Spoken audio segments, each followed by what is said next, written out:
Iniciando mais uma semana de estudos e o nosso tema é um passo de fé.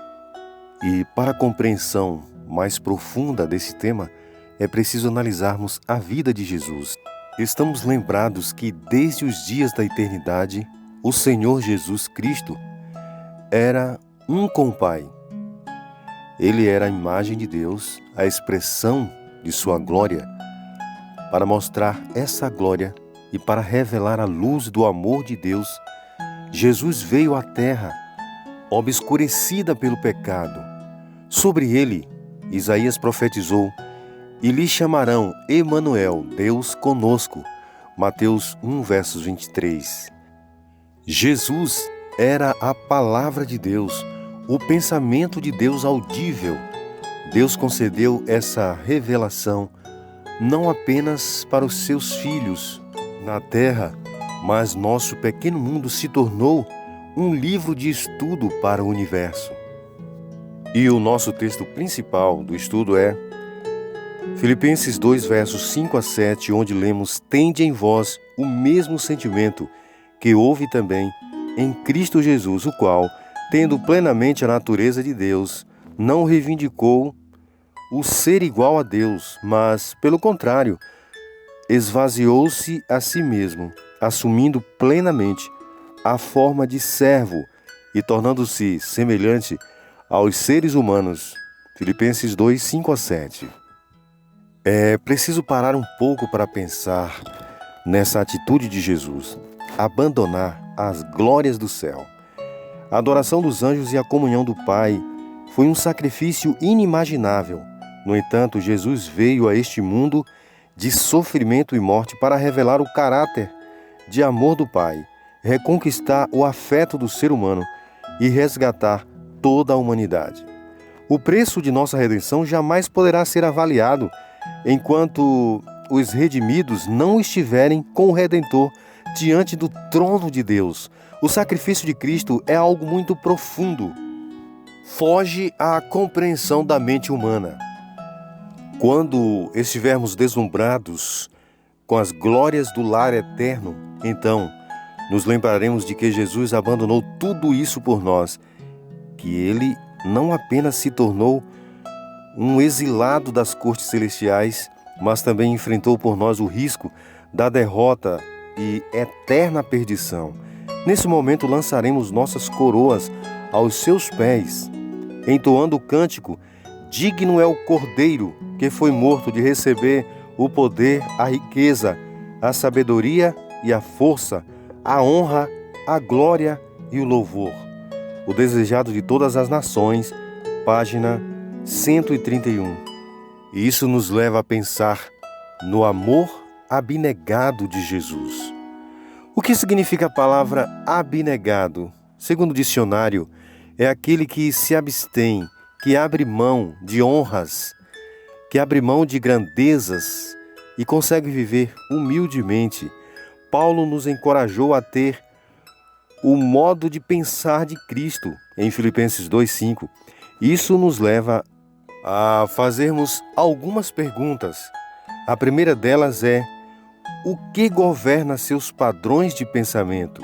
A outra: qual era a essência do pensamento de Cristo? Quando nós lemos Filipenses 2, versos de 5 a 11, esses versos revelam a essência do pensamento de Cristo e o padrão que governava a sua vida. Cristo é Deus, mas se esvaziou de sua posição. A essência de seu pensamento era o amor, e é o amor abnegado, materializado no serviço. Neste sentido, Paulo nos chama a um desafio muito grande: ter a mente de Cristo.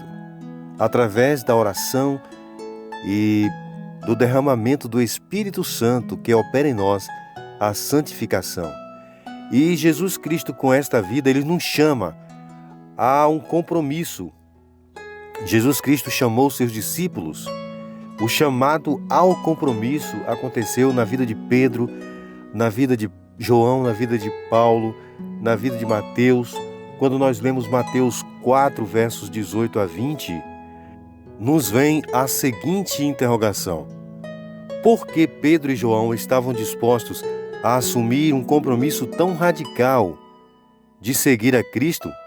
E no diálogo de Cristo com eles dois, o que indica que Jesus estava chamando para um propósito maior do que apenas pescar peixes?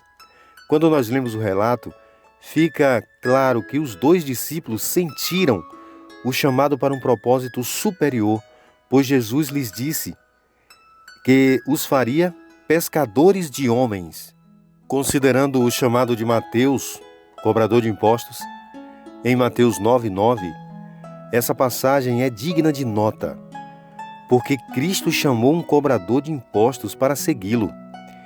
Ele não considerou a condição dele. Cobradores de impostos, na época de Jesus, não tinham boa reputação na sociedade.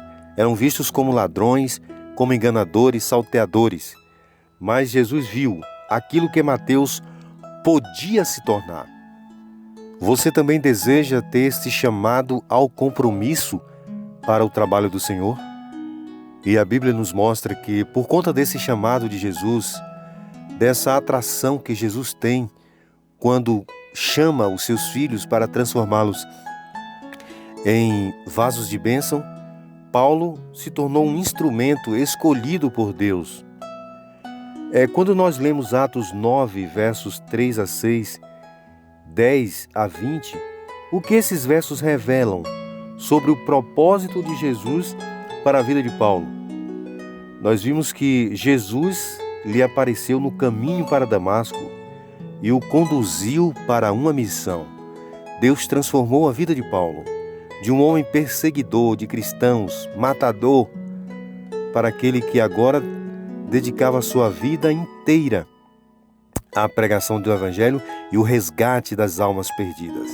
O relato bíblico mostra que Paulo aceitou humildemente o chamado de Deus. Algumas pessoas acrescentam a Bíblia, dizendo que Paulo caiu do cavalo, que foi preciso Deus derrubar Paulo do cavalo. Mas o relato não mostra, não existe nem no original cavalo nenhum. Se você ler o texto com minuciosidade, você vai ver que houve um impacto na visão de Paulo, mas que ele obedeceu tudo aquilo que o Senhor o pediu, foi à casa do profeta e foi curada a sua visão. E Paulo se transformou num dos maiores pregadores, num dos maiores missionários de sua época. Ao compararmos Atos 28 a 31 e 2 Timóteo 4, 5 a 8, quais são os indícios de que Paulo nunca hesitou em dar a vida a Cristo no ministério de ganhar pessoas? Nós vimos pelas palavras de Paulo, quando ele estava já no seu fim de carreira, ele disse: completei a carreira, guardei a minha fé. Ele pregou com intrepidez a todos. É preciso amar a Deus para entregar-se, como Paulo se entregou, sem reservas, ao trabalho do Senhor. As exigências do amor é uma realidade na Bíblia. Por exemplo, Jesus perguntou a Pedro: Pedro, tu me amas? 3 vezes Jesus perguntou a Pedro, e Pedro disse: Senhor, tu sabes que eu te amo. E Jesus disse: Pedro, apacenta as minhas ovelhas. O amor divino é ativo, não é passivo. É mais do que um sentimento caloroso, mais do que uma boa ideia. Envolve compromisso e nos instiga a agir. Leva-nos a evangelizar perdidos em desespero. Quando Jesus disse a Pedro: apacenta as minhas ovelhas, deu uma ordem, uma garantia reconfortante. E Jesus teve uma reunião com os discípulos. Nós imaginamos que foi uma reunião matinal, às margens do Mar da Galileia. Jesus destacou de maneira brilhante as exigências do amor divino. Quando nós lemos João 21, 15 a 19, qual pergunta Jesus fez a Pedro 3 vezes? E qual foi a resposta dele? Nós já falamos aqui. Por que Jesus lhe perguntou por 3 vezes: tu me amas? E Pedro respondeu: sim, Senhor, tu sabes que eu te amo. Esse episódio nos lembra que Pedro negou a Cristo 3 vezes. E nesta oportunidade pôde também declarar seu amor por Jesus. 3 vezes. E neste diálogo com Pedro, Jesus deixou bem claro o compromisso do amor. No fim da conversa entre Pedro e Jesus, 2 homens caminharam na praia enquanto as ondas batiam na areia. Jesus falou a Pedro sobre o custo do discipulado. Ele desejava que Pedro soubesse o que enfrentaria caso aceitasse o convite para apacentar as ovelhas. Em João 21, versos 18 e 19, o que Jesus disse a Pedro sobre o custo do discipulado? Por que ele revelou algo tão assustador? Ao lermos o versículo, nós chegamos à conclusão que ele seria martirizado por amor a Cristo, porque ele seria perseguido pela pregação do Evangelho. Lendo o relato de 1 João 3, 16 a 18, nós vimos como João definiu o sacrifício supremo do amor. O amor como ação. João coloca aqui o amor como ação, como algo proativo. Cristo deu a vida por nós e devemos também dar a vida pelos semelhantes. Esse é o preço do amor. E concluindo aqui nosso estudo adicional, nós vimos que a salvação de pecadores requer esforço intenso e pessoal. Temos de levar-lhes a palavra de vida, não esperando que eles venham até nós.